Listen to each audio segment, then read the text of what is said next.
Every time I try to fly, I fall without my wings. I feel so small. I guess I need you, baby. Every time I see you in my dreams, I see your face. It's haunting me. I guess I need you, baby. This week we're talking about Britney Spears' fourth studio album, In the Zone. That's beautiful. That's beautiful. Well, welcome to the Essential Albums podcast, where three guys from 85 have a conversation about some of the biggest albums ever and forgotten favorites from yesteryear. We'll dig into an album's place in culture, discuss its merits, and decide if a record holds up and is worth your time. Of course, we get into a lot more than that, so join longtime friends Ryan, Denise, and myself, Gordon, as we dive into our favorite albums and relive some of the classics. All right, so yeah, Britney Spears kicking it off. I liked what you did there, Denise. Nice cover work. I've been singing it all week in the shower, so I thought Okay, wait. What song was that? Was that Every time. Every time. Yeah, right. Yeah. Right. Interesting choice. Classic.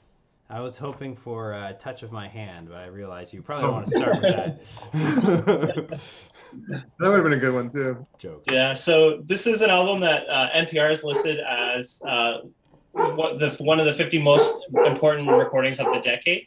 So I guess this would mean up the 2000s. So why are we talking about it this week? I don't know who picked this album or how did it end up on our list. I guess I sort of picked it. I don't know. I just wanted to. I felt like we should talk about Britney Spears. She seemed really important, and I don't know. I picked this album because it seemed like a turning point in at least my relationship with Britney Spears, I guess. And I feel like maybe even culturally with Britney Spears at this time, it seemed like there was sort of a. I guess her fans became older, and like everything was sort of transitioning for her between like her previous album Britney and this one. It's almost like she was trying to reinvent herself from her previous younger years, and like this, like, and at this point too, we were in the clubs, so we were hearing some of these songs in the clubs, so it was unavoidable at that point. Mm-hmm. But so that was my thought process, at least. That makes sense. That makes sense to me. Like, well, I guess this kind of gets right to the first question about our relationship, because Toxic really changed my view of Britney Spears, or my relationship with Britney Spears, and so I think that's probably what I don't know how you guys feel about it. Actually, changed my relationship with Poppy. I also want to include that we had this on the schedule to talk about way before all this news had broke. Oh yeah, this is not us. I mean, it's convenient. Yeah, we're not. I know, we're kind of like over the news cycle. Yeah, it was a pretty crazy week for Britney. I was like, as if this is happening, but all right. But yeah, it's a good thing. It's all good though. But, well, you know, it's not all good. Like she should definitely be set free. You know. I'm just saying it's good that it's coming to light and actually being addressed. Yeah. We can talk about that. Yeah, a little bit more. Yeah, she's too old for that shit. She doesn't deserve to be like, you know, she's done too much work. It's not fair. Yeah. Her parents too. Sorry, keep going. Keep going. Yeah, no. I just wanted to ask. Ryan, you started answering the question. What's your relationship to Britney Spears? Well, I mean, like I always thought of her as just like the girl side of like the Backstreet Boys, like just like the bubblegum pop stuff, teeny bopper stuff for kids, and I just thought like she was, well, I mean, over the years, you know, you hear the stories, and I kind of like she's like almost like our generation's Michael Jackson in a way. That's why, you know, hashtag Free Britney, like let's make it happen, guys. Anyway, I don't know, like, but Toxic was a turning point for the way I view music, or view, like, I was like, wow, I can appreciate a lot of things in this production, in this songwriting, in this work of art, even if I'm not really in tune to this genre of music. And before then, I was just kind of like, I don't know, shoving things out of my view that I weren't, like, you know, that didn't fit into a genre too much. I was like, no, I would write things off easily. But after the song, I was like, oh, okay. I started to listen to more pop songs differently, you know? Yeah, because it seemed at this point too, like for her, it's funny that you say that. It seemed like this is when she was kind of getting older and kind of having more control. So she wanted to bring in sort of the stuff she was listening to and like the stuff that was going on in the club. So it wasn't just like the bubblegum pop that she was kind of known for up until that point, I guess. Well, I guess I'm a Slave for You and stuff is already starting that transition, but like these are like club songs. Like Toxic is like a club song, whereas you're not really going to hear Oops I Did. Well, you probably would hear Oops I Did It Again in a club, but it's not made for that. Whereas like Toxic is definitely just like a club track. Or yeah, there's a whole bunch of different influence. You hear hip hop influence on this. You hear just a whole bunch of stuff. Yeah, yeah. What about you, Gordon? What's your relationship? For me, it's always been, I would say, extremely casual, kind of at best. All her music videos were kind of everywhere at the time when I was watching music videos. So you're guaranteed to see at least one music video by Britney Spears an hour when you're watching much music. So I've seen like pretty much up until probably about 2003. I've seen, I want to say every single Britney Spears album because it was on. And then after this, I remember Toxic in that video, and then maybe like Every Time with Stephen Dorff and all that. But then over time, like I kind of stopped paying attention to it because like I got more, like in college, you don't have TV, you don't have much music, so you get more specific in your music taste and stuff like that. So then I kind of got further taken away from the Britney Spears path, and I got shifted more into towards like the indie rock and college years and stuff. But like you would often just hear like the songs at the club instead or on the radio. So like Give Me More, Womanizer, those are the ones I recognize more, maybe just by the catchiness or the beats. But that's how my relationship changed from, I would say, 2003. I think this album kind of marks me moving away from, I would say, being caught up with Britney in a weird way. Yeah, because I had a younger sister too, so like growing up, I just heard it in the house. So even if I didn't want to listen to it, it was there, and it just wasn't it wasn't music that was sort of made for us, I guess. I just wasn't really. Definitely not. Yeah, and it's not like I really like had anything against it. I just didn't listen to it because that was her, especially like her early stuff was when we were watching Much Music, and as we talked about in like previous episodes, that was more about like the Weezer and Smashing Pumpkins. That was sort of kind of ignoring all the pop stuff because you had in between all that stuff, you had your Britney Spears and your Backstreet Boys, NSYNC, Christina Aguilera. All that stuff was sort of like just kind of background noise to me. That got a little elevated because I was surrounded by sisters and female cousins, so I kind of understood the hype of it all, but I just wasn't in it. Yeah, her career spans like that time period where Much Music and Energy 108, dare I say, was really important. And spans that, crossing over the whole Napster thing, and then here we are in Spotify land, and she's still going. So, like, obviously, everybody's going to know at first what her career is, and then, lo and behold, Gordon starts finding indie rock on the radio, and he stops following Britney Spears. That's it. Because she's sort of like because at this point she's like an icon for music. She's been around for like almost 30 years at this point, 20, 30 years.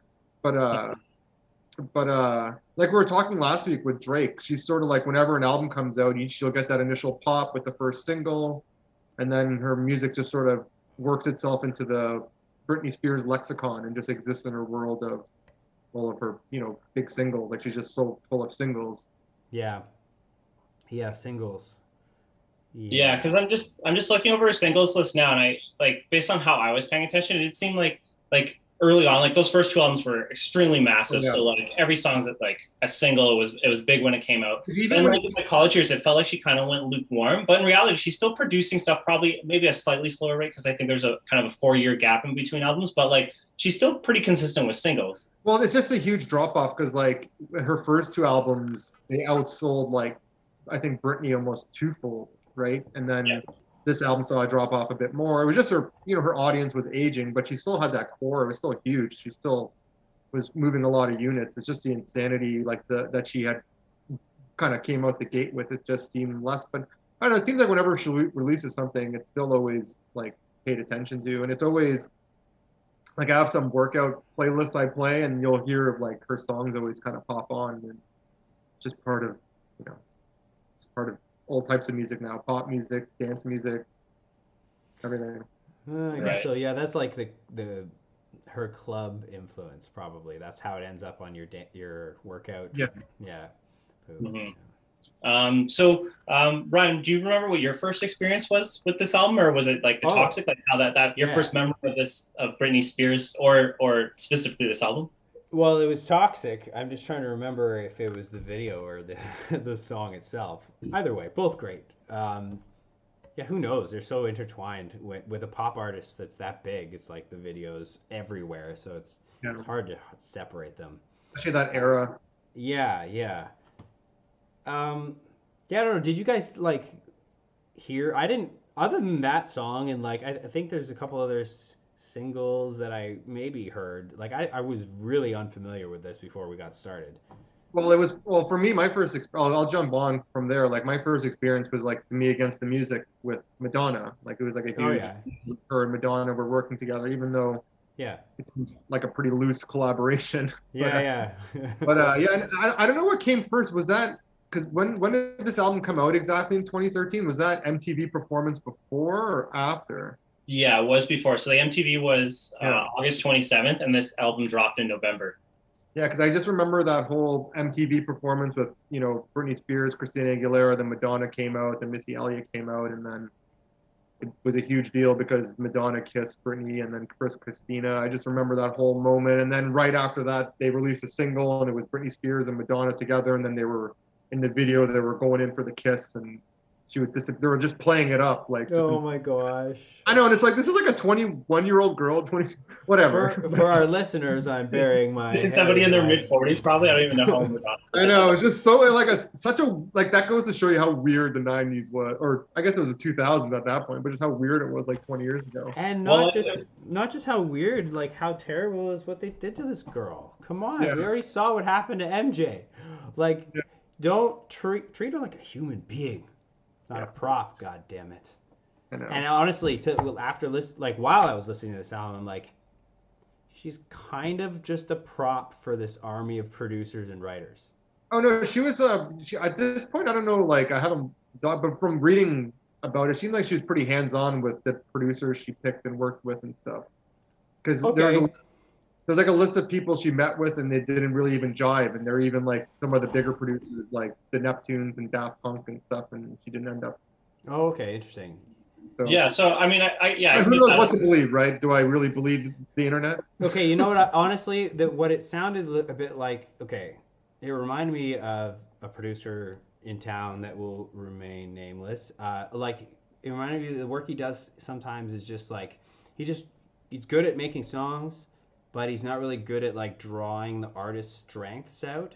And sometimes I feel like Britney is just like on top of a track, and the track's like really overproduced. It's really like in your face to get your attention and almost to cover up like lackluster vocal melodies a little bit. And it's like there's not really a hook, but like the track's so aggressive. Okay, so I just want like Well, yeah, a lot of these songs are produced by like the big, like the Matrix and I forget the other people's name, but they're usually like big production companies.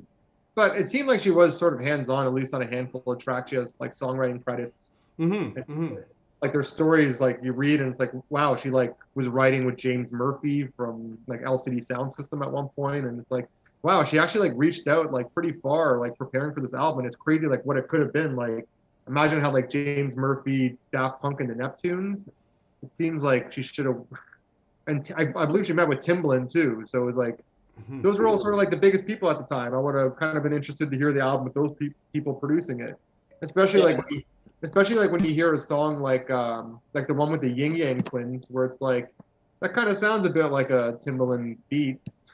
What song is that? Is that on this album? Track 2. Oh, Boom Boom. Yeah. So basically, I did look for it's the internet, so who knows? But a lot of this stuff does look like it checks out. But basically, while she was touring in Europe, she did meet with a couple producers. Like she met with William Orbit and Daft Punk for possible collaboration.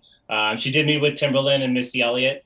They did some work. I think she worked with Missy Elliott, but none of the stuff worked out or whatever. So it was all kind of benched. Nobody will ever see the daylight of that material, I guess. And then she did work with James Murphy, but they were just kind of writing together and trying to come up with ideas, but none of it actually came to fruition.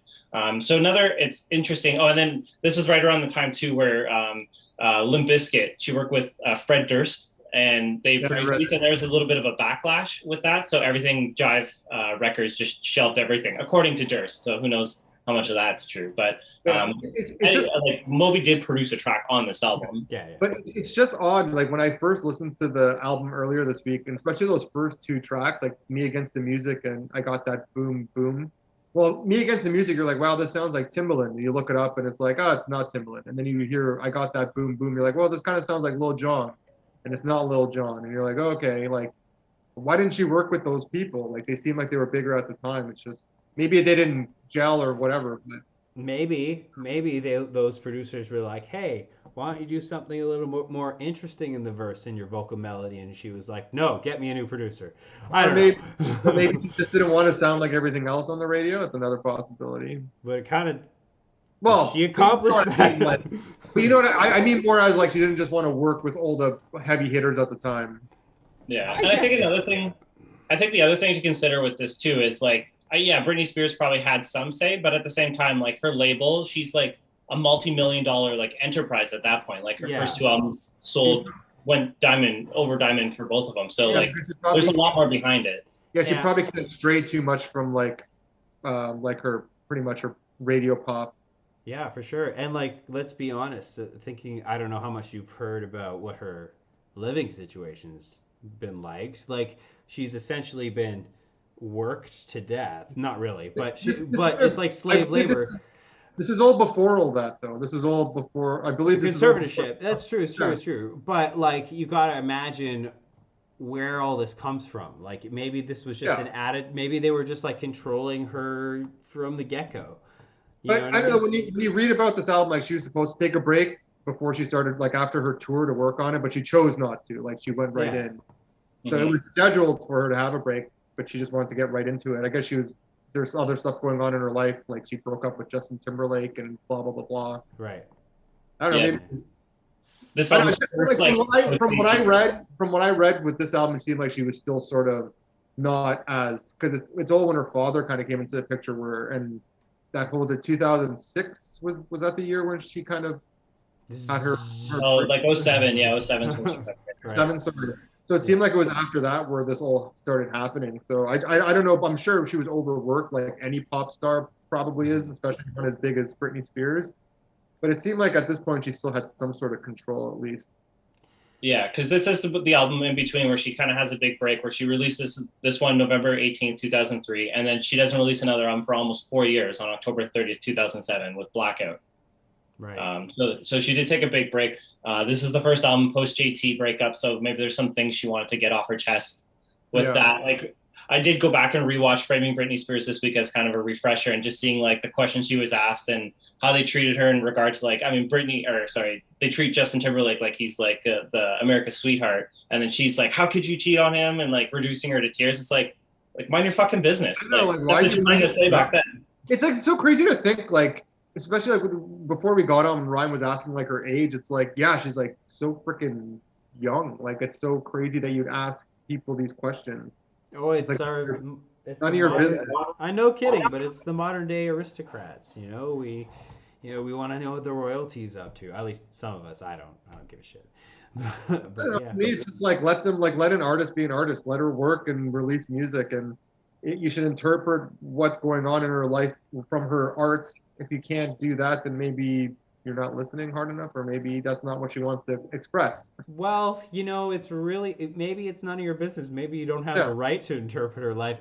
Yeah. And the thing is like, I don't think this is necessarily totally honest Britney here. I mean, these are my notes, by the way. Like, I don't know about you guys, but I didn't feel like I was connecting to an honest person, like an artist.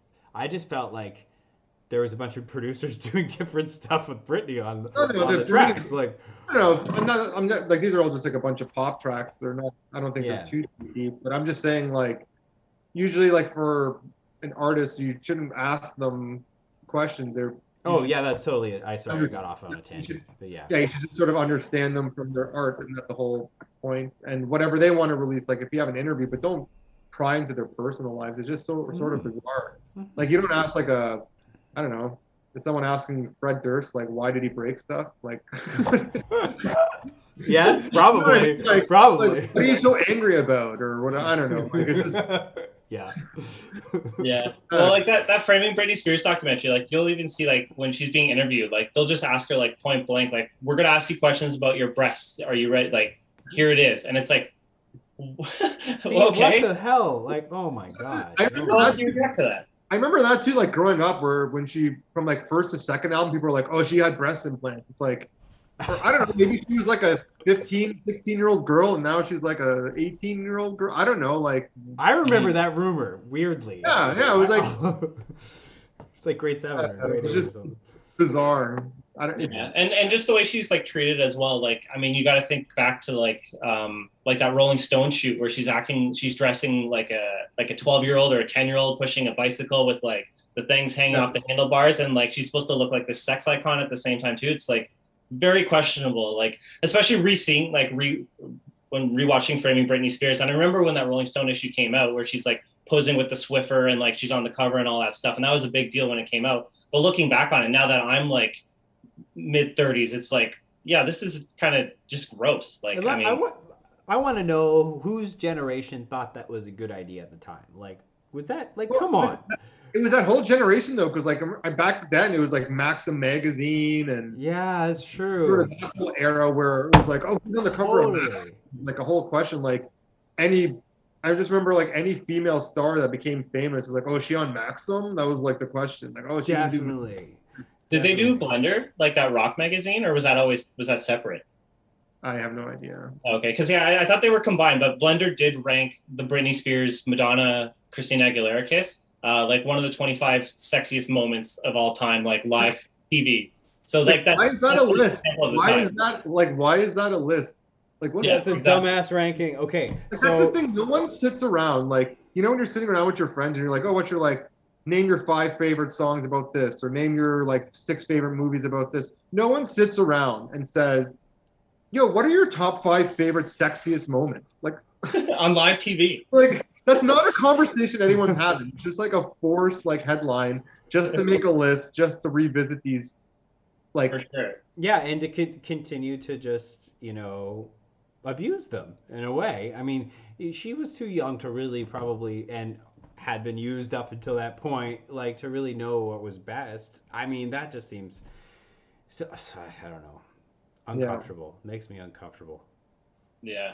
So yeah, I mean, we'll probably talk about more about this like after we get into the album. So I guess we can kind of just jump off here and ask or get into the album, ask some song specific questions. So this album had, I think, 4 singles. Let me just pull them up here. Yeah, so it had Me Against the Music, which came out in October, or that's when the video debuted, Toxic, Every Time, and Outrageous. So I guess we could start this by asking, what do you think is the biggest song from this album? I think we probably all have the same answer, but I'm interested to hear. Toxic. Yeah, come on. Yeah, me too. I totally. It was actually making me wonder because, like, even when you look on Spotify, this is like one of her most popular like albums. But then Toxic is like one of her most streamed songs. I'm like, is that only purely based on Toxic? But I'm sure like there's other songs on here too. But that song just seems like it's such a like a powerhouse. It's even like she's even noted it as being her favorite single of her own. So yeah, she does say that. Yeah, I also found out this was pretty interesting, but that beat was originally offered to Kylie Minogue. I didn't know that. Yeah, I read that it was originally written with Janet Jackson in mind, and then was offered to Kylie Minogue.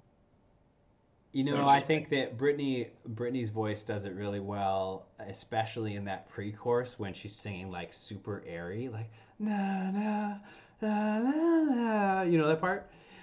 Anyway, I can't imagine those other singers quite getting that amount of air. That's the one thing I like about Britney's voice probably the most is that, you know, airy edge, like the Deftones or something. Like she's not really riffing like a lot of pop singers. Especially not on this album. I think I noticed 2 riffs and one was pretty weak.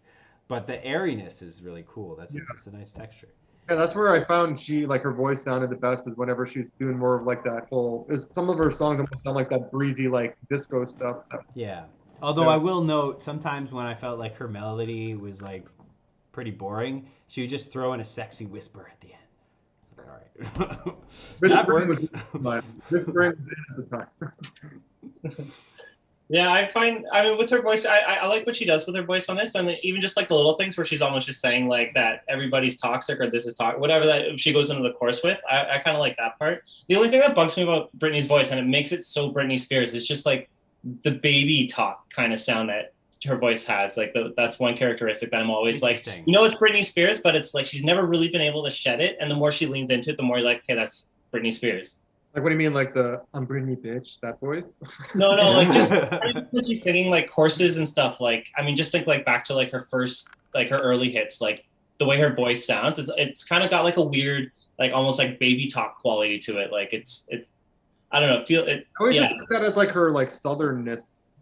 Maybe because I know they like her voice would be different based on what I read. Like her natural voice is like a little deeper. It's a little more different. But then she kind of like, when her first album, when they were recording that, there's somebody that like worked with her to like focus her voice in a certain direction, and then she just developed that, and now that's been her voice kind of ever since. Yeah, actually now, like thinking about how she talks and then thinking about how she sings, I could see how she could like artificially almost like step into a character, to pull that off.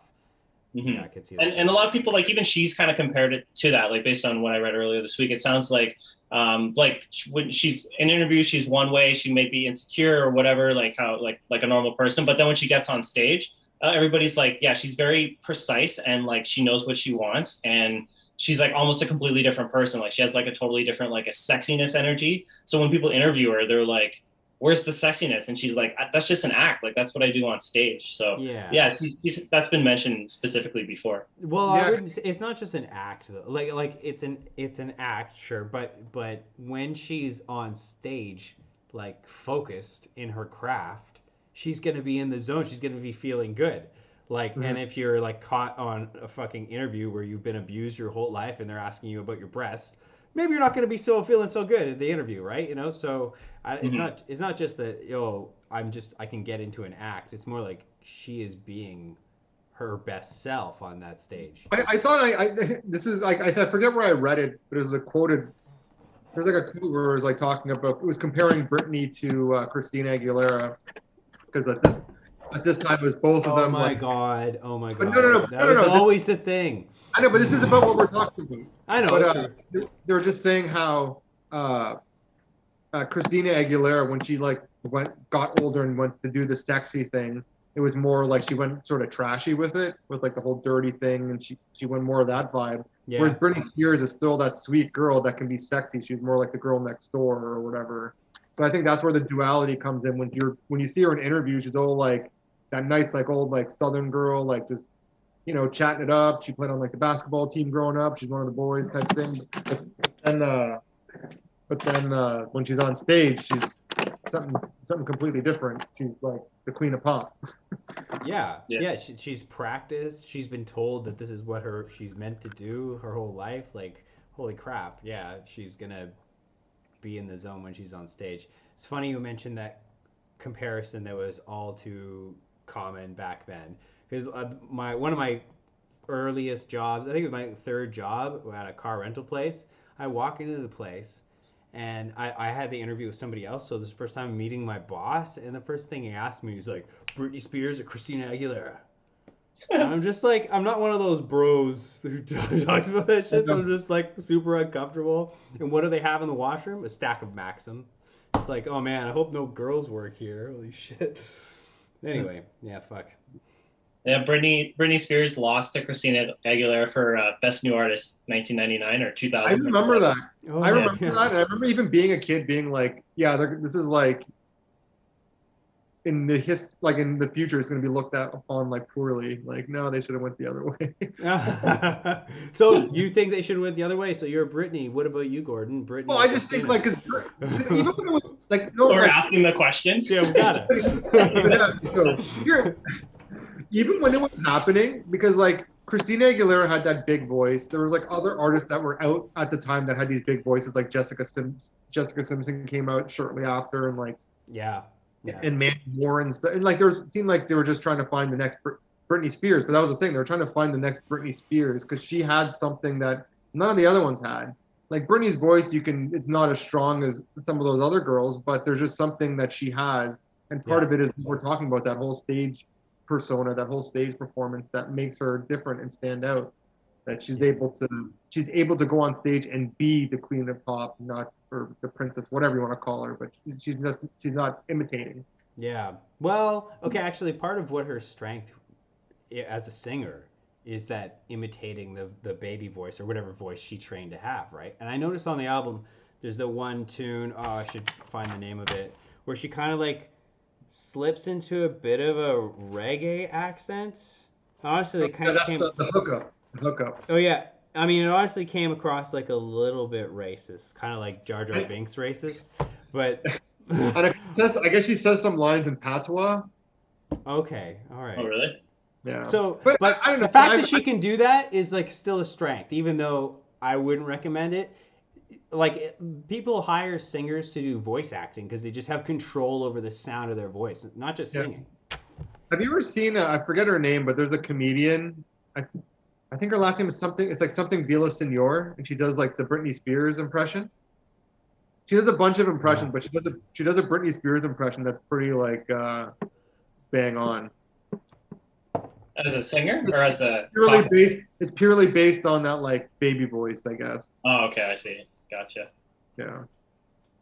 So I guess we can ask the next question. What do you guys think is the most overplayed? I don't know if we'll opt the same answer here, but Anise, what do you think is the most overplayed?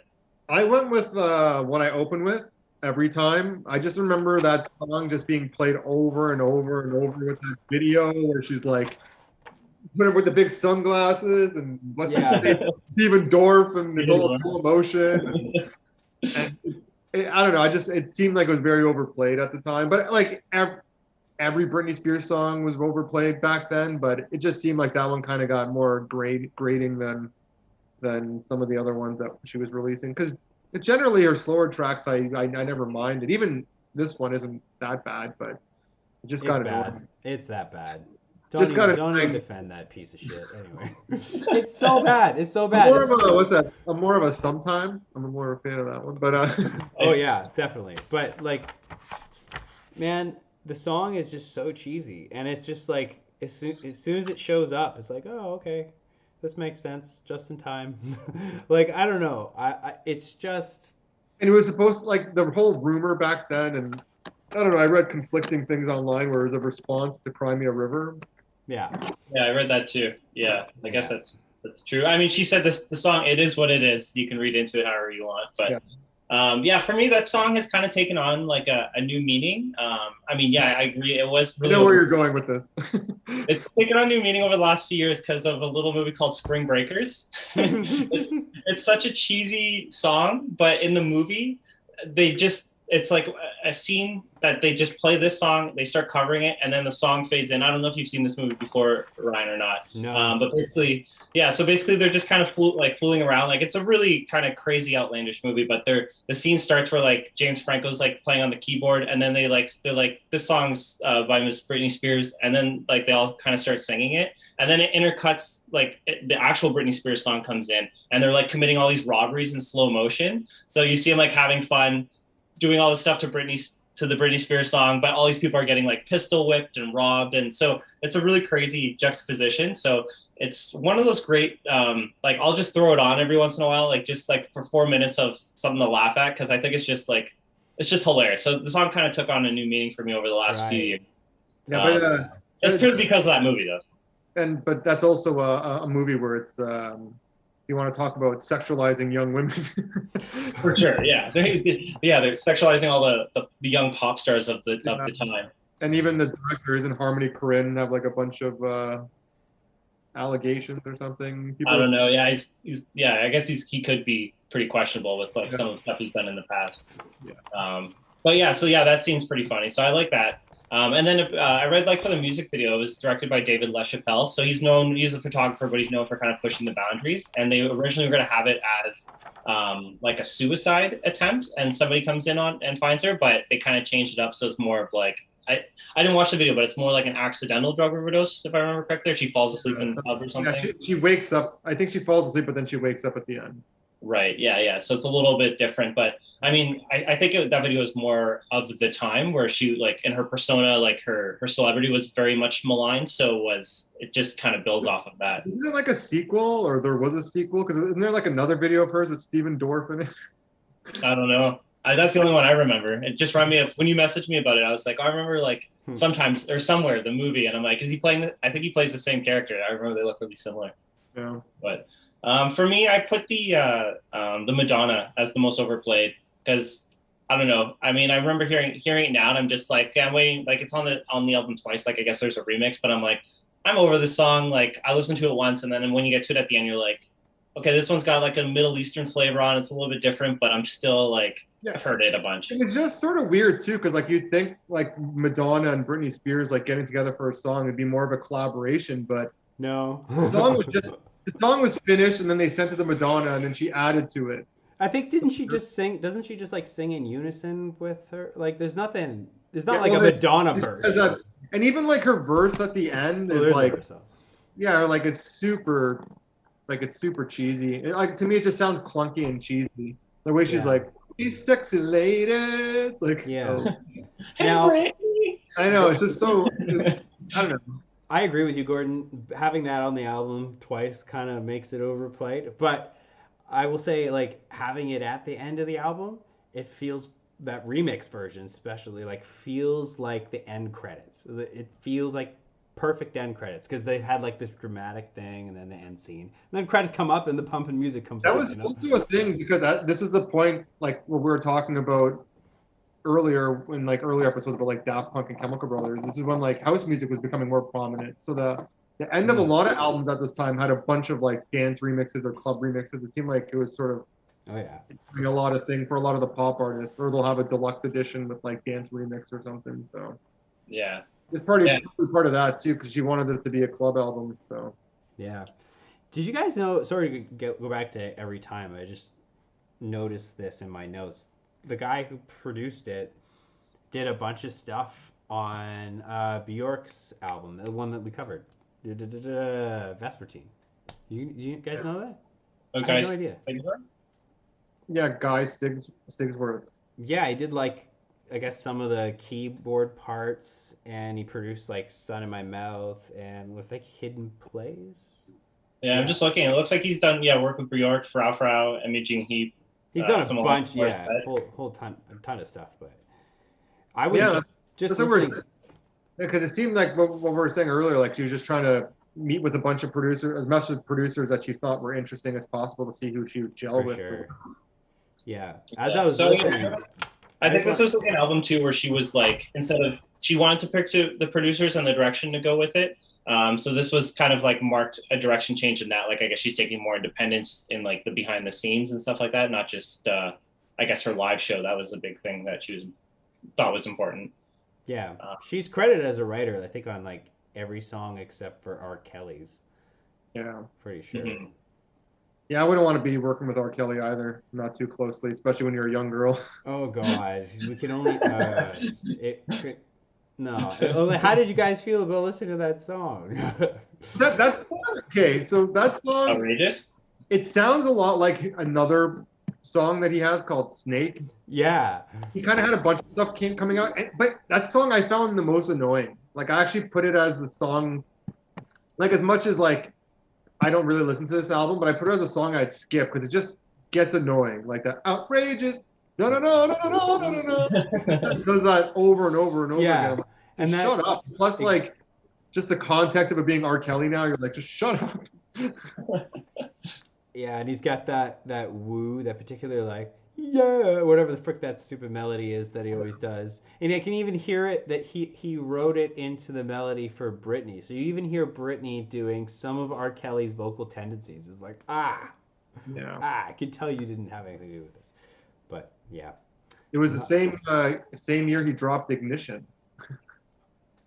Oh wow! Man. Yeah, that was a big R. Kelly year. So. How many years till the P? Where are we in relation to the P? Might have already happened. It's an ongoing issue. Yeah. Oh my God! I guess with that, Ryan, is there a song that you skip on this one? Well, I only listened to it once, so no. But would I? Yes, I would. I would skip a lot of it. I don't just there's maybe three or four songs that I felt that the same combination of producers like wrote a really good song with Britney. She's on there too as a writing credit, but like it was weird like being able to predict it. I was like, oh, this song's pretty good. I bet you it's the same producers as Toxic. And yeah, I would go look it up and I'm like, yeah, but I don't know. What would I skip? I would skip the first track. I don't even like the opening track. I would Boom Boom feels like it's trying too hard. Like there's a whole bunch of them I would skip. Yeah, that's the most like of this album. That's the most. I think those two first tracks are probably the most dated sounding to me because they sound most of the era. And that's probably why like the first track was a single, obviously, and then the second track it has the Yin Yang Twins, and just it featuring the Yin Yang Twins in general makes it dated. Right. Yeah. Yeah. And I would probably skip Touch of My Hand because it's not appropriate. It's just actually.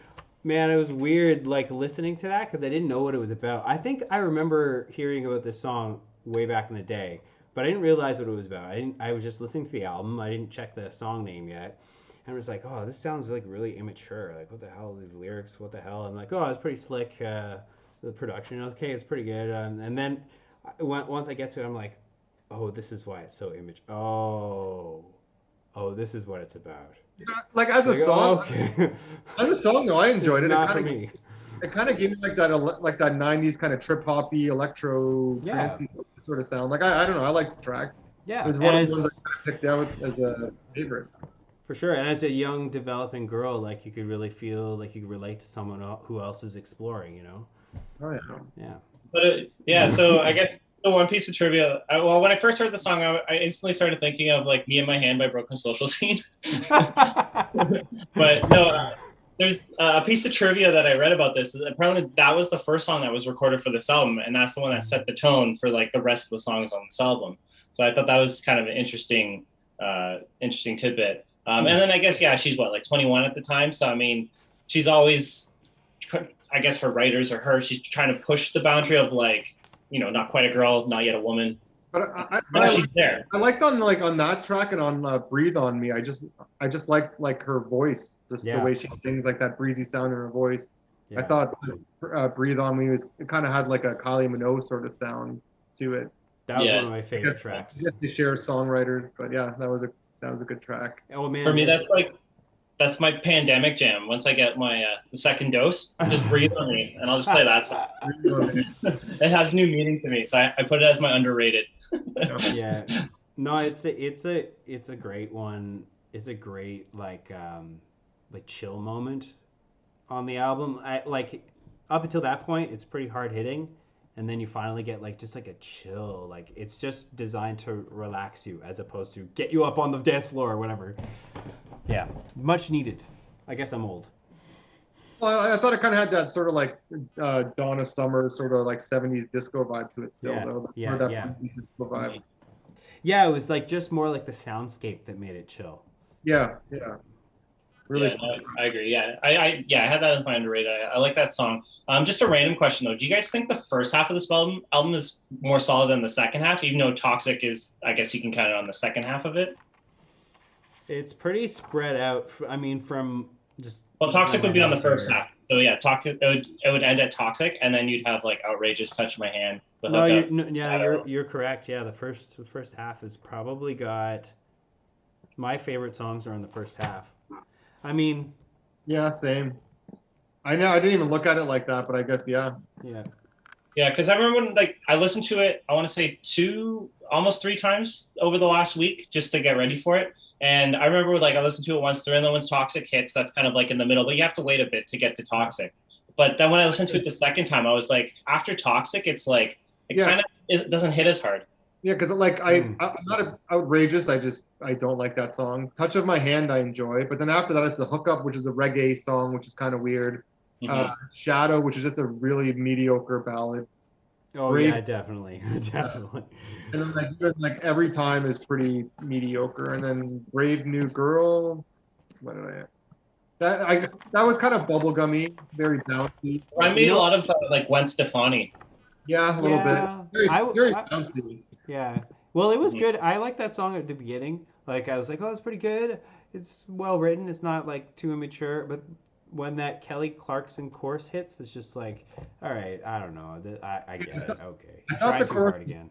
I thought the chorus was very bubblegummy. I thought it was Yeah. very uniform. But yeah, I guess so. Yeah. I don't mind that song, but yeah, it's definitely not as strong as the ones in the first half. Mm-hmm. I'd agree with that. Yeah, going into this album, listening to it for the first time, like going into it, I was like, I've never listened to a Britney. Full disclosure, I've never listened to a Britney Spears album from beginning to end. Oh my god! But I'm like, I always just imagine like you have like your 5 solid singles on it that are, you know what the singles are, and then there's like a bunch of filler tracks, and I didn't really feel that up until like I want to say Shadow, Brave New Girl. That's kind of like, okay, these are the tracks where you're probably going to skip. Like you, like even as a Britney Spears fan, you might not listen to it all the time. I can see it like being the filler tracks, and those were like the only 2. I thought it would be worse, but maybe, I don't know, I didn't listen to like the earlier stuff to get that vibe. So. Yeah, no, when I first put it on too, because I'm like, even those first 2 tracks I'm not like the biggest a fan of, at least they're sort of like peppy and like they're upbeat and stuff. So you can kind of get into, and you're like, okay, this kind of has a bit of like more of like a dance music feel. Like you can tell she's kind of getting older, away from the pop sound. But yeah, the second half definitely does sort of pump the brakes a bit. Mm-hmm. Yeah. It's interesting you mentioned like Shadow. Okay, of course, Shadow just like shows up on the album like it was part of the algorithm. Like a robot wrote it. Like, okay, this is the formula. We need the ballad here. Like that. Yeah, obviously, it feels spoon fed or something. I don't know. It just feels terrible. But the next track I like though, like Brave New Girl at first. But I guess you were maybe so turned off from Shadow you didn't tune back in for the next one. I don't know. Well, once Every Time came at the end, I didn't even realize that was like the last song. And when it played, I was like, oh, sweet. I get to like bring this up on YouTube and watch it on Spring Breakers. So I didn't even realize until the end that they snuck that track in there at the end, which was nice. Like I don't hate Every Time. So that's why, I mean, even Spring Breakers, all that stuff aside, it's not like the worst song, but it's not bad. Yeah. Yeah. Okay, I should say there's one thing in Shadow. One nice thing. One, let's say. No cave. Well, maybe I didn't notice that. I probably would have noticed that. No, like the last chorus, they kind of go into weird chords at first, and I was like, "What the heck? Oh, okay, this is weird." And then they bring you the original chords or whatever, and Britney really takes off with a soaring voice. That moment. That was a little bit stepping outside the box because that progression was weird, and maybe that's why it's near the end of the album. You know, it's too exploratory, but whatever. Sorry. I guess we kind of asked the other 2 questions. So, song you skip. Did you say something for that, Ryan? Oh yeah. Sorry. Yeah, you did answer. Yeah. Okay. I can add to the list. And then what did you say? We didn't ask favorite song. So, what's your favorite song, Ryan? Oh, Toxic. I can't help. It's just too big of an influence on me. I mean, yeah. It's like one of those songs that's written with like where you think you've hit the chorus and you're like, oh man, that's a sick chorus, and then they give you another chorus. You're like, oh, that's a sick another chorus. Yeah, that's a difficult song to write. So I appreciate that. That's like the first Britney Spears song I remember like actually playing on my own, not it just sort of coming on. It's like the first. Not that I hated her early stuff, but I just wasn't a fan really because it wasn't in my world. But this was like the first song that I could say that I was a fan of. Yeah, right. For sure. Yeah, no, I like the music video. Works well with the music, like that whole kind of James Bond spy feel. They play into it really well in the music video. And it's just like as a beat, it's like its own unique track. Like seeing the sampling, how that behind the scenes, like you can see one of those like Daft Punk like videos where they get the sample from. So seeing how that's all put together just enhances the song. Like it just shows you how good of a beat it really is. It's not really a club beat though. Like it's not. Boom. You don't hear that a lot in the club these days, anyway. It's more like if this song gets. This is a song that when it does come on in the club, it doesn't matter what the well, probably that's one reason it sticks out. It's like a little bit maybe faster than a lot of, but it's not a 4 on the floor kind of thing. Another great moment that has to be mentioned is that one moment where they like reverse the strings in the break. You know what I'm talking about? There's like one moment where that little string thing just reverses. It's like, I don't know, second favorite moment of the song. Is it where she's going like through the laser room? to Yeah. get to like. You got to reference the music video for me. That's all you know. Yeah. Wait, was she on the plane or going through the state? I went to the plane part. That's good. And then yeah, so you said Toxic as well, Denise, for your favorite track? Yeah.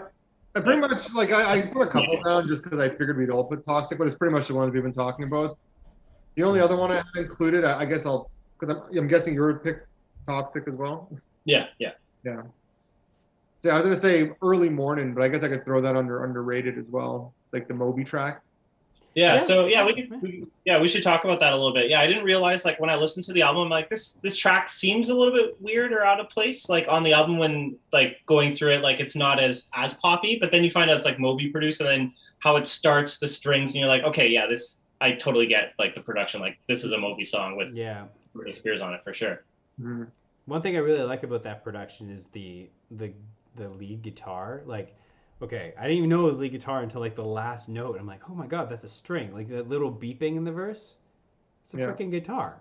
Anyway, so it's Moby just going like this beep. It's kind of cool. I'd like to see that session. Beep. Yeah, there was a while there where Moby was doing some interesting stuff.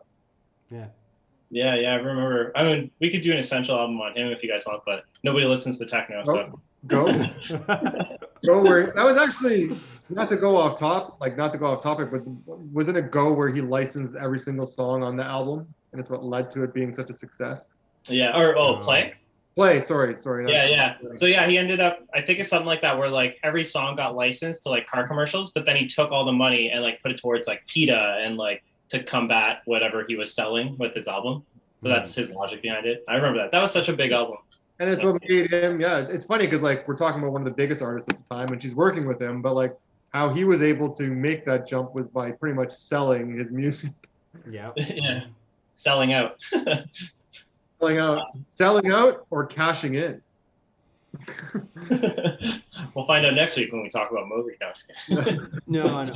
I think he stuck to his Moby roots in that tune. He didn't really sell out. Yeah. No, I agree. So yeah, sorry, did you answer for underrated, Ryan? Okay, I'm gonna say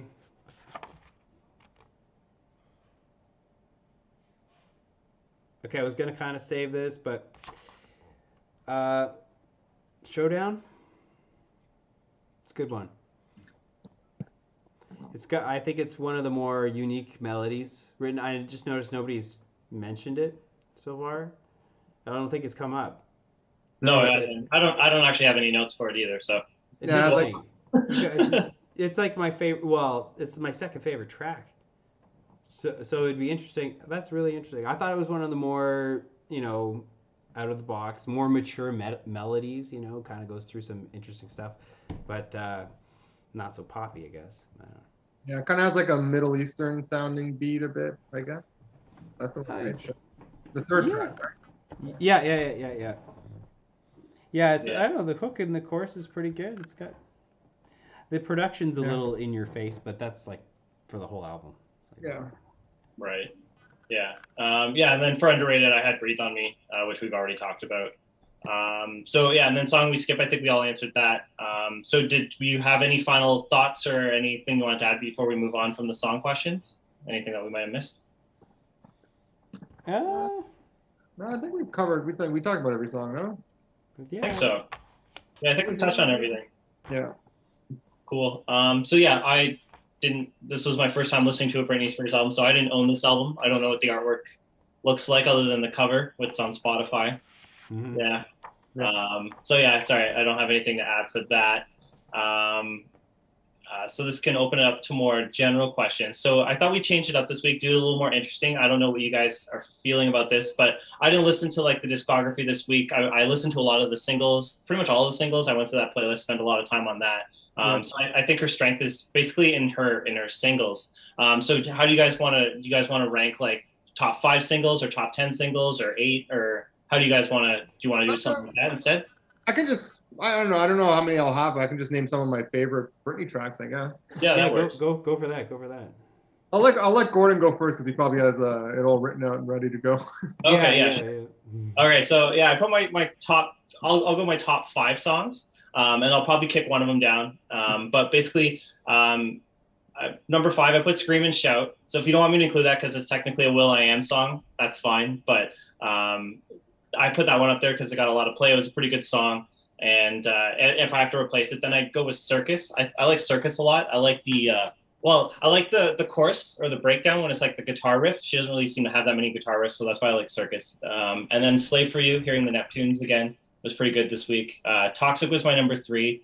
Number 2, I put Work Bitch. That seems like a strip club staple. You're guaranteed to hear at least once a night when you go there. And then I like Till the World Ends. That's like probably my it's a guilty pleasure. It's the one song I'll throw on just to like, for energy. It's like, hey, you're drinking, you need a high energy club song. So I'll often throw that one on. So I actually ranked it higher than Toxic. I thought Toxic would be my number 1, but hearing these songs again, I'm set with my order. So I'm interested to hear what you guys have to say. Well, I don't know what my actual order is, but I guess like Toxic is the song I listen to, and then it's pretty much stuff that sort of pop up on like any sort of like playlist, like dance playlist. Like, I remember Womanizer and like Circus, and what was I gonna say? The one I think it's from Blackout. You want a piece of me? That's what you're. Give me more. Sorry, give me more. More, yeah. There's like I'm a Slave for You. I guess that was. I guess I'll revise what I said earlier. I guess I'm a Slave for You was probably the first Britney Spears song I actually liked, but I remember burning it on a CD.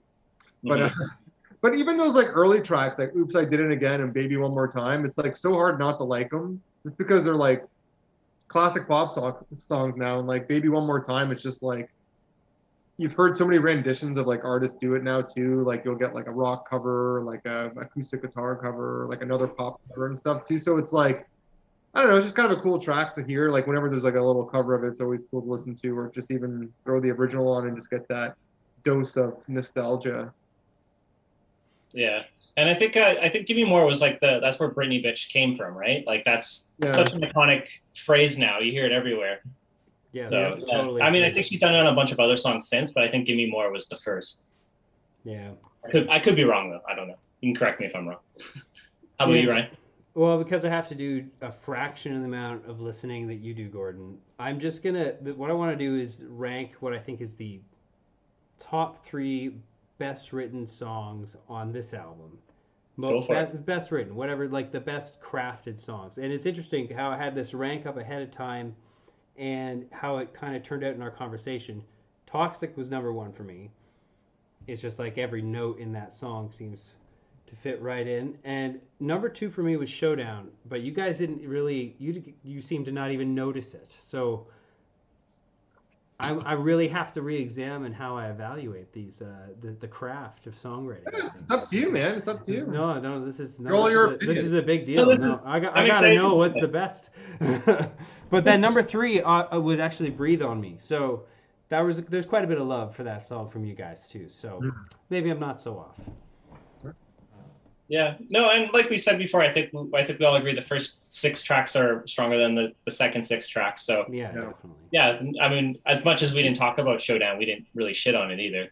Like even when I was like listening through it was more because nowadays there's like a bunch of different like female like kind of EDM acts or female pop acts that are just sort of, they'll have these albums where they collaborate with a bunch of producers and stuff, and it felt very much like that, especially the first half of the album. It's like, wow, this is like there's just sounds like something that could come out, like even though some of the stuff was a bit dated, like some of the stuff like you can hear artists doing it now, especially now where people sort of like to do throwbacks, and they'll make an album to sound like it's from the early 2000s or make an album to sound like it's from the 90s.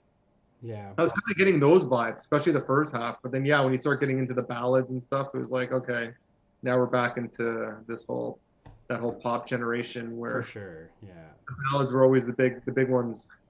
Doesn't it feel kind of inconsistent that way? Like it feels like to me a bit of a patchwork. Yeah, like you can get it. It's the whole thing. Like, do you prefer when artists get to one producer and makes a whole album, or do you like it when they do this thing where they just try to work with as many people, get as many different sounds as possible? I guess you get 2 different outcomes. Mm-hmm. Yes, this album does feel like patchwork sometimes, but it was not really a concept album by any means. It's just sort of, she's in the zone and she's doing her thing, I guess. Yeah. I guess just because, like Gordon, this is the only Britney Spears album I've ever listened to. I I wanted to get to know her, but I felt like there was a crowd of producers, a room of producers in the way. I was like, get out of the way, guys. I just want to know who this artist is.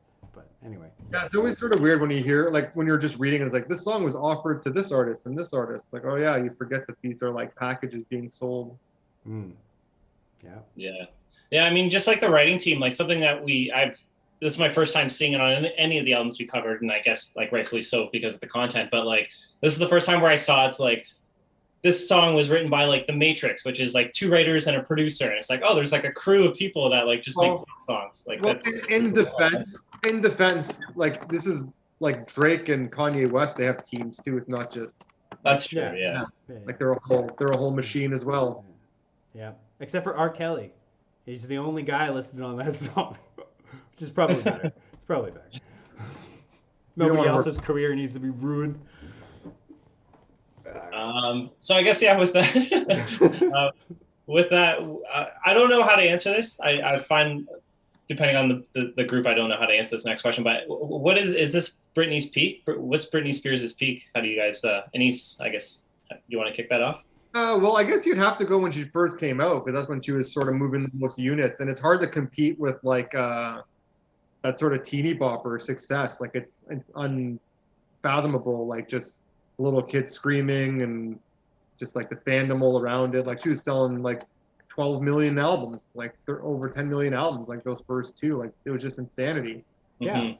And like, she was the last of that generation. Remember, we were talking about how career spans that time frame. I can't even like and just being sort of like adjacent to it, seeing it from like my sister, like change like the music she was listening to, how she dressed, and like everything was like, oh, now there's like Britney Spears, someone who like represented her, I guess. So I don't know. I'd say her peak would probably be like when she first came out.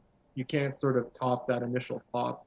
Like she's been peaking. Now she's pretty much like royalty, like what Ryan was saying. But just for, it's hard to compete with that whole like there's only few other things. Like what, you'd compare that early pop to like what, the Spice Girls when they came out, and like the Beatles. And that it's sort of that sort of fandom where it's like you see people screaming and fainting and.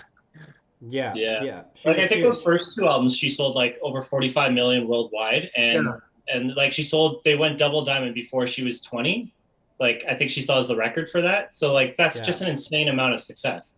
Yeah. It almost can't happen today. You know, it's just a thing. Like last week we were talking about Drake, and that's like the equivalent now. Like when he was releasing his stuff, but it's all based on like streams and barely sales, and like what like what's fame now? Is it like your album sales, your album streams? Is it like your clothing line, or is it your there's so much more to it now. It's the world now, machine now. How many followers do you have? Yeah, for sure. Yeah, exactly. But I do remember, Oops, I Did It Again and Hit Me Baby One More Time. Those are the 2 that stick out in my mind as the iconic Britney Spears songs, and everything else after that was just like her attempt to maybe become her own, like be different, to shake that. But it's that was so big that is still the Britney Spears. When I think Britney Spears, my brain goes to that time period. I don't know about you guys, but that's just it. Yeah, no, I agree with what both you guys are saying. That is probably her peak. I wish this was her peak though, because this is when she's finally like maturing. She's like no longer, she doesn't have to do that teeny bopper stuff anymore. She can be a woman like she should be, making music. But yeah, the other stuff just overshadows, like the success from that is just so overshadowing that it's hard. But Toxic's really good. You have to assume too, once you start maturing and trying to take stuff into your own hands and having more like personal control, it's going to be, you're going to start alienating some of your fans, because now it's not this. Every decision isn't made by, well, it seems like it was after this, but every decision isn't made by like a large conglomeration or group, which I guess it is now. It was for her with the governorship, but totally. Yeah, if Britney started writing or wanting to release songs that were like maybe more intimate or revealing of her real self, that may, affect the bottom line of the company here, and her dad might say no. Yeah. So, I mean, I don't know. how much she maybe didn't have that, what do they call it, a conservatorship or Yeah, whatever. conservatorship. Yeah, and they maybe didn't have that official kind of control over her back then. But if, come on, I don't think it was like she was a free being and then suddenly she was captured. I think it was just like the norm, and then as she Yeah, got but older and wanted to. but like there's a difference between like being forced to like have birth control and you have to get permission to do stuff. You're performing when you have like the flu and dying, and Yeah, so it's a little different. I'm pretty sure back then her like dad was, because her dad wasn't in the picture at all, like at all. Like he yeah, wasn't even around until she had her whole like breakdown and everything, and then he just sort of showed up and yeah. took control and became like her ruler. Her she So became a slave. It's not just her dad though. Like it's all these people that are working with her. You just listen to her complaint. She complains Yeah, about yeah. all of them. She's not just like, it's just my dad. Sure, he's maybe like the figurehead of the orchestrator, but she wants to, if she wants to fire the people that work for her, she should have the right to fire them. Like yeah, well, like the she's worst. making all their money. She should have the right to do whatever she wants. She's one of the Yes. most successful people in the world. Why is she having to answer to anyone? Like it's just so bizarre. Like, Yeah. Yeah, and again, like if she was a man, this probably would have never happened. Like how many male artists have had breakdowns, drug addiction, gone to rehab, like Yeah. so many issues. You've never heard of anything like this. Absolutely. And Britney Spears, what, she has like one moment where she's being followed around 24/7, being asked like the most insane questions. She's not treated like a person. So when she finally breaks down, you're gonna like make her a slave, and like you're just gonna force her to work like in insanity, and she's not allowed to do this. She can't see this person. She can't leave the house. Blah blah blah. It's like, my God, like watching her Instagram is like insane. It's like a cry for help. It's just sort of, Yeah. it's very bizarre. And then you see the stuff coming out like this past week with her actually speaking. It's like, holy shit! Like I haven't heard her talk like this in years. Crazy. It's like a whole different person. mhm. Did you guys even hear? Have you ever heard about a conservatorship before this? I hadn't. Well, it only really ever happens with like elderly people who can't make decisions or people with dementia. Like I've it's, heard of like power of attorney. yeah, it's usually Yeah. like even when they talk about it, it's usually people with like dementia or like Alzheimer's. It's usually that's the situation, not a perfectly healthy like 40-year-old woman. Like it doesn't make sense. Yeah, I think one of their reasonings was, oh, well, she's like bipolar, so she's gonna be irresponsible with her finances. So she has to go on tour and make us millions of dollars. I know. It's like, what the fuck? Then maybe get her help, and maybe she doesn't need to work right now. Like maybe she could if she wanted to, but maybe that's her fucking choice. Yeah.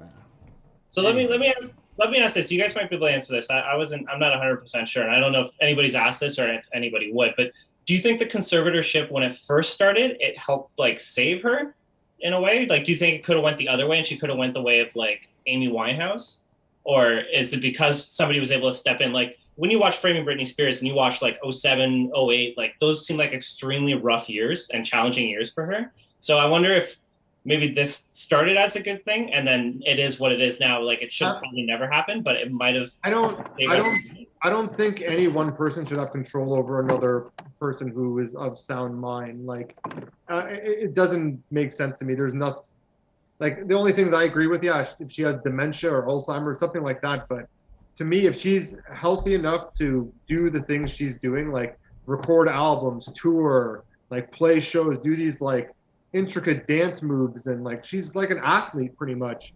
and she's, like I said, she's one of the most successful people in the world, and you're going to make her have to answer to anyone? That's insane. Imagine anyone else, like name any other person who's at their success. Do they have to answer to anyone? No. Like, so what makes her different? And I don't care if she had a rough time and she had to go to rehab or she had to go to a psychiatric hospital or what happened. Like, I don't care what happened in the past. This should not still be the case, especially if she's out. She's clearly fine. Like, Yeah. well, here comes the crux of the issue, because it's what she has is bipolar. At least that's what's out in the public. So that's a complicated issue, because you go through periods of like manic phases where you're on top of the world, and she could probably like tour like crazy and probably do her most amazing work, and then you can often go through these depressive phases, which are the exact opposite, where she probably, would go do drugs and do all the crazy shit that she did. But then there's this long intermediate period where, she's just stable. Or it could be long, could be short, whatever. So you're saying, like, so what are you saying, that she should be on one? No. What I'm saying is what happened was when this stuff probably started happening, she went through either a manic or a depressive period, right? And that was like, oh, but everybody's like, oh shit, she can't, her judgment is off. And it was off. It probably was off at that point. And she probably still she lost goes. all custody to the kids to Kevin Federline. But what I'm saying though is, like, you don't hear anyone saying that, like, Kanye West should be put on one, and he's bipolar. He has more money than her, money than her. Definitely.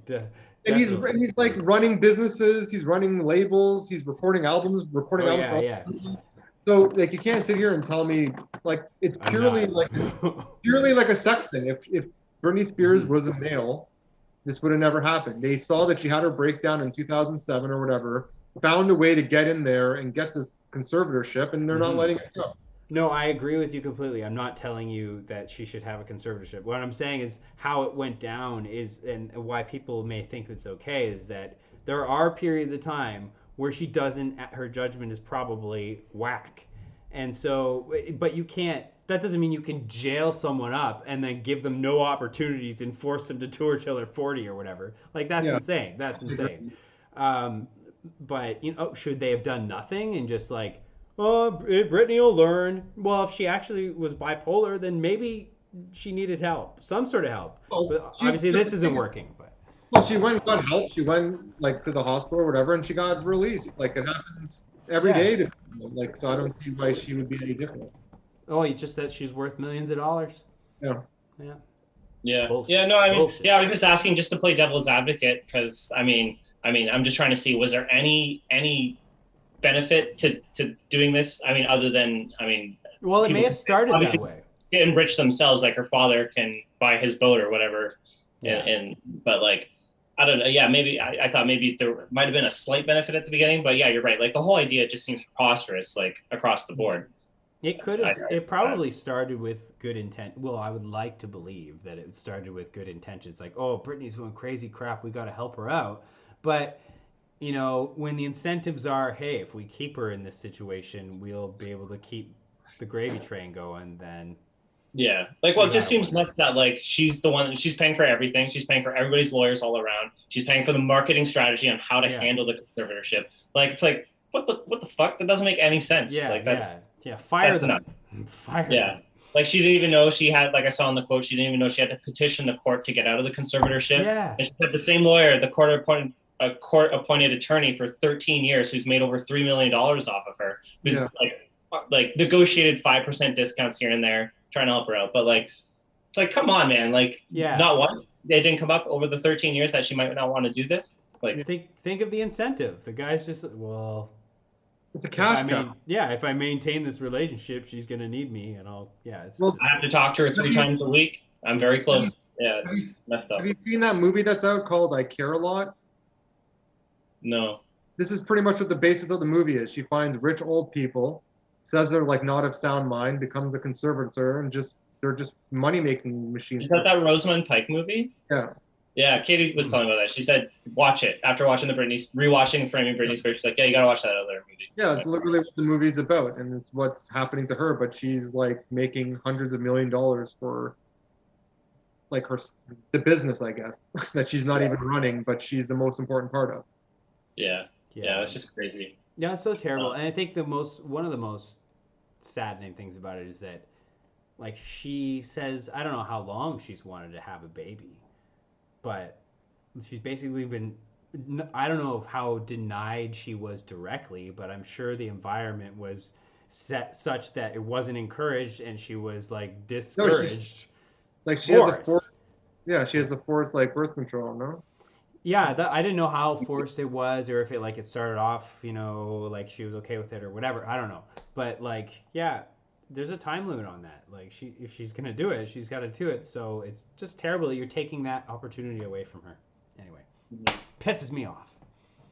One other thing I wanted to ask too, I didn't look into this part of it too much because everything kind of unfolded at the end of last week. But would you know what the next steps are for the conservatorship? Like, since she's kind of said she doesn't want to do it, it's kind of clear that, well, it seems very clear now that she does want to do it. So how does she get out of it? Because based on the Framing Britney Spears documentary, like nobody's ever gotten out of one of these before. So what are the next steps? I think she'll get out. She'll get out. Yeah, with it being public, I'd be very shocked if she's like, I don't know how long it'll take and what steps she'll have to take. I'm not a lawyer, but I'm sure, especially being like in the court of public opinion right now too, where it's pretty clear that the public is like, this isn't how we should control people or allow people to be controlled. So it's gonna change.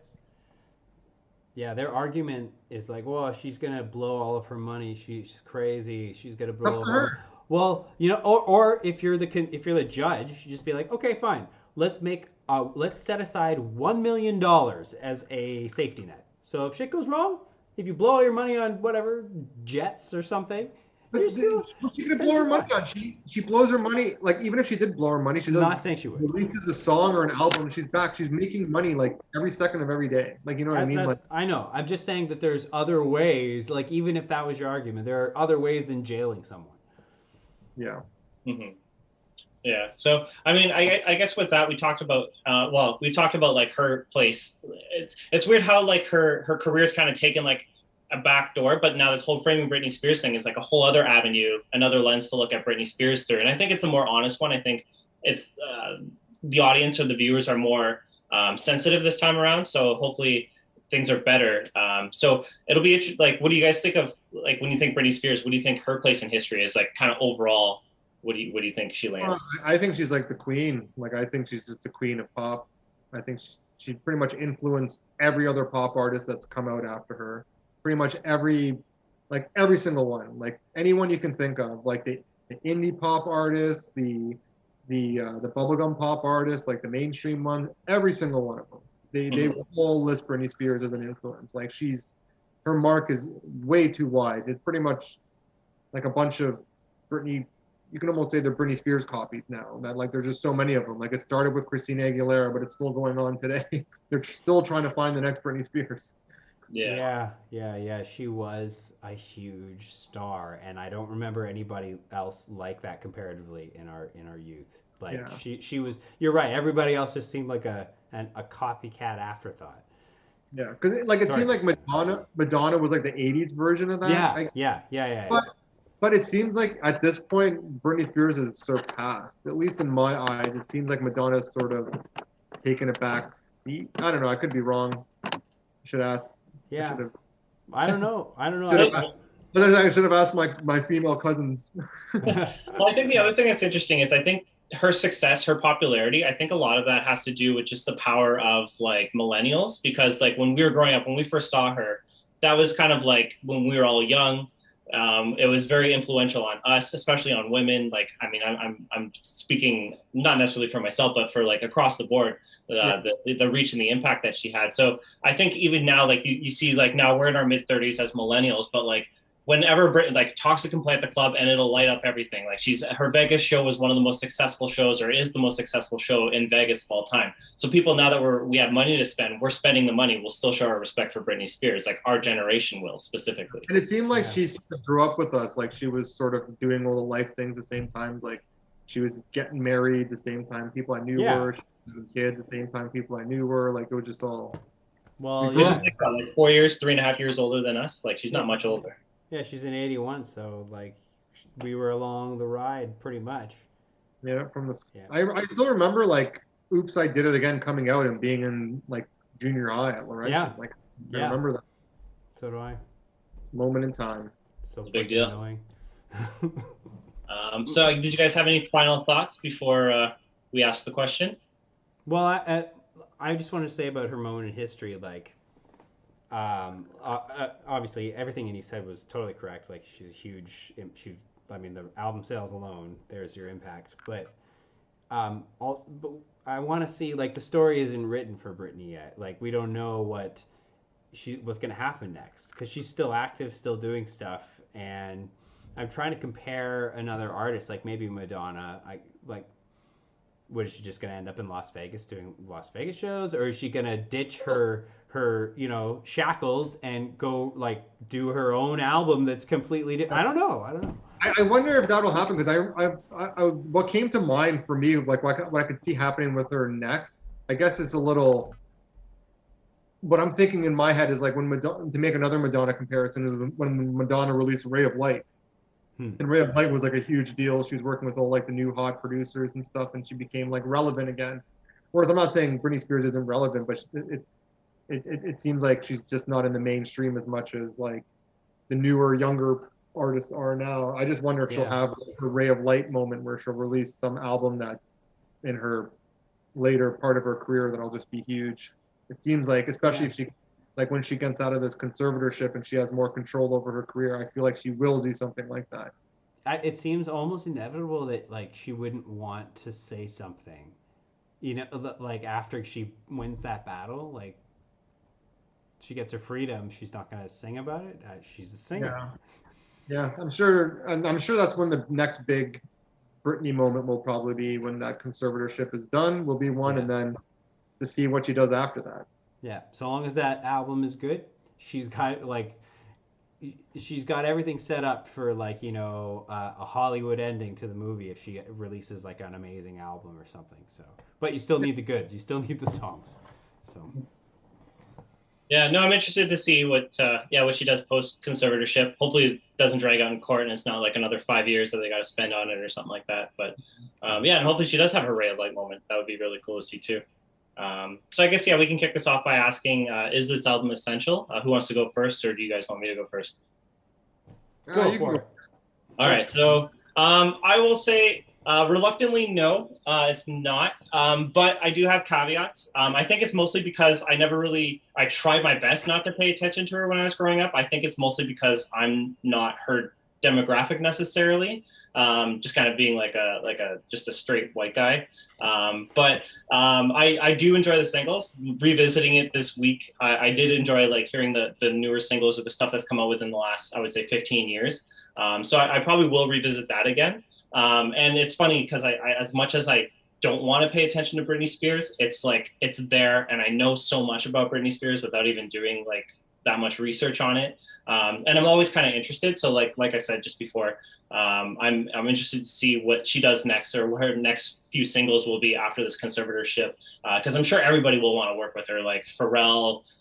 I don't know if she works with Timbaland, but like all those people will want to like jump at the bit and produce a track for her. So maybe hopefully she can do something like the Black Album, and she does like 12 tracks all by different producers and does something interesting. So either way, I'm still going to pay attention to it, and she's always going to be a fixture in my life, whether I like it or not. So I'll just enjoy the ride. But yeah, I probably won't revisit this album, so that's why I'm going to say no, it's not essential for me. I'd probably like the piggyback off of you. I'd probably say the same. It's probably, if it came to essential, probably those first two albums, especially the first one, just like the impact of everything.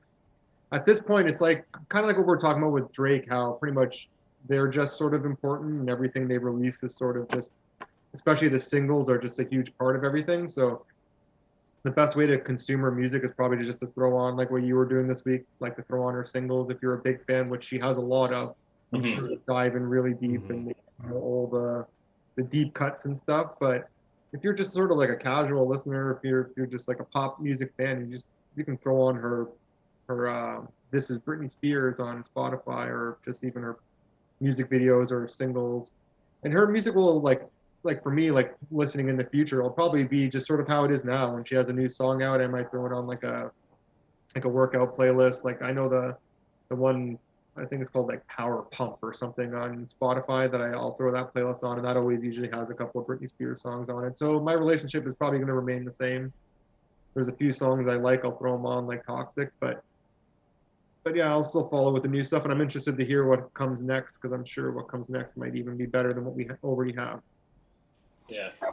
Here's hoping. But yeah, it gets another no from me. Unfortunately, it might be our first 0 out of 0. No, it happened. 0 to 3. Oh, did it? Oh, okay. Over. Damn it. Yeah, it's. We did this with Drake too. We hate all the big artists. No, I guess for similar reasons in a lot of the way, but I think more so They're for not album artists. They're not albums artists. Yeah, they're not albums artists, and I think more so for Britney Spears because it almost feels like if somebody didn't know who Britney Spears, I don't know who the hell would that be, but if you're going to introduce them to Britney Spears, this album kind of feels like you're dropping the needle in the middle of a record. That's weird using an album to analogize a discography. You probably want to start, especially with like an artist like her, you want to start at the beginning and be like, okay, like you have to give the backstory. She was like 16 or whatever, the song came out, and like we all know the backstory, and we're all talking like we know the backstory, so we just assume that everybody does. Exactly. And even listening to this album, it's like it really helps that you know who she is, the character, like Britney Spears, like, okay, this is her coming out with something new and a little bit after, the Justin Timberlake thing, blah, blah, blah, all that stuff. Yeah. Then her little attitude moments where she throws in a sentence here, there, or a whisper, it makes more sense because you get it. You're like, oh, that's the Britney character, right? Mm-hmm. Yeah, and I like that we've just kind of as a straight observation, I like that we have the framing Britney Spears and all that reporting is essential. Well, it's all been validated. Everybody knows it's true now. So it's interesting to see it under that lens too. It's not just like, oh, this poor like lucky pop star, like, oh man, look at she's all sad. Right. But now we got like a fully different context. It's in 2021 where like how celebrity was treated in the past is viewed it completely differently now. So I think Britney Spears will be in a better place, which, I mean, she had to go through a world of shit to get there, but I think she'll be in a better place once she can finally get past this chapter in her life with the conservatorship. It seemed like for the longest time, we're just getting sort of like the media narrative of Britney Spears. Like we're just sort of being told what was going on, but we have no idea. But then Princess Diana. It was the biggest thing happened because you saw the Free Britney Spears stuff before, but it was more like her fan base. Like she has a really hardcore, loyal fan base, so they were the ones sort of expressing it. And I think it was when like she became more on Instagram and she was posting, and people were seeing her post, and they're like, something isn't right here. Like she's one way on stage, she's like acting a little kind of twitchy and weird in her videos. Like what the hell's going on here? But then she'll be like talking all weird, but then doing this like elaborative dance in the video. It's like, okay, she's just practicing her stage show. Like, what's going on here? Like, I have no idea. And when you start getting the backstory, you're like, okay, she's like literally you're watching like a jailed prisoner who's allowed to post on Instagram. Like she's posting, like it's just posting a lie to make people like to comfort other people, like reassure other people that she's okay. And there's all that stuff where people were like, if you're not safe, wear yellow, and then she'd wear a yellow shirt. And it's like, oh my God, she's wearing. Oh my God, yeah. I don't know. It's a really difficult issue because, like, there could be times where she feels like she's a prisoner, but there may be also times where she feels like very scared and happy to have people taking care of her. Like the one worry I have is like if she couldn't go figure out that she had to petition to get out of this jail. Like, how is she gonna run she's not gonna be a Kanye West running a media empire. That's what I'm saying. It's like what Gordon said though. Like her lawyer of 13 years who made $3 million off of her never told her. Yeah. So but then she it's tough. Yeah. Well, yeah. Hopefully, I'm glad last week happened, so we can maybe hopefully end this with some optimism on a maybe a positive note that there is light at the end of the tunnel. We know that she doesn't want to be part of this, and hopefully it's not 5 years, it's just a few months and she'll be out of it, but I don't know how this works. But. And the most exciting thing is, I think that, like, if she does get out of it, let's all hope, it'll be a brand new thing for Britney that she's never been in. Like, even when she wasn't in the conservatorship, she was younger and under control. So she'll be now established. She can take any risk she wants with her music. So, damn, that's, like, amazing. Who knows what? I wonder if it's an opportunity to get people like me, for example, who weren't necessarily on board with Britney Spears, but now that it's like, okay, now that I've seen the stuff you've gone through, if you come out with maybe not necessarily like a full-on pop album, but something that's a little more mature, something that appeals to like some like our age, you're keeping up with like your fan base.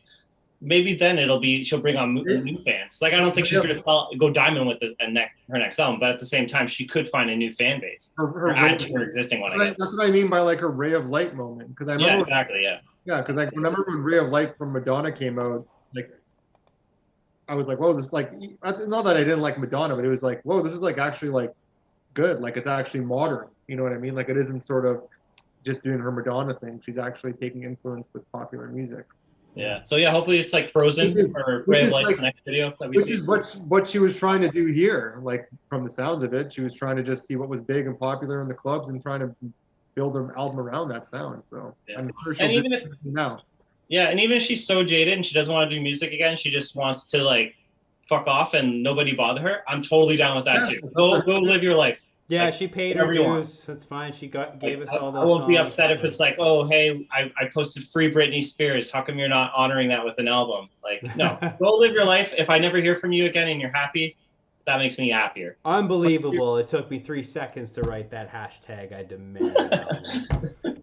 Nice. So I guess, yeah, with that, we could wrap it up. So yeah, thanks for joining us. If you're watching us, thanks for watching on YouTube. If you're listening, you know where to find us through Anchor or Spotify or wherever you find your podcasts. I'm not sure who we're doing. Oh yeah, we're switching it up. So we do have a special treat coming up for our next episode. So I'm looking forward to that. So keep a surprise. Was that? It'll be in the next day or two. Yeah, it'll be sooner than, we won't wait till Friday. We'll get it out of the way. So we're looking forward to that. So yeah, I guess until then, original music by Ryan Dugal and artwork by Vincent Tran. I'll see you guys next time. Bye-bye.